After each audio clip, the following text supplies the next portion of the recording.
இந்த எடிட் உண்மையாவே தரமா இருந்துச்சு. நீங்களே பாருங்க. தளபதி 50 வருஷமா அரசியல் பண்ணிட்டு இருக்கிற குடும்பம், என் தாத்தன், என் அப்பா, இப்போ நானு, நாளைக்கு என் புள்ள பேரன் அரசியல்ல தான் இருப்போம். நாங்க சொல்றதுதான் நாடகம்.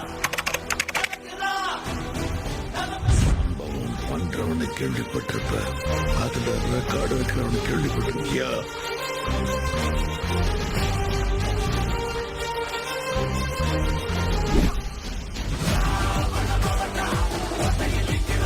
அவன் வெட்டின ஒவ்வொரு வெட்டும்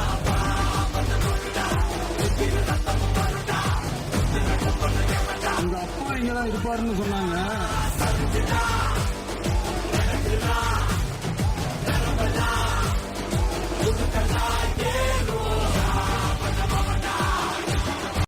இந்த எடிட் உண்மையாவே தரமா இருந்துச்சு. நீங்களே பாருங்க.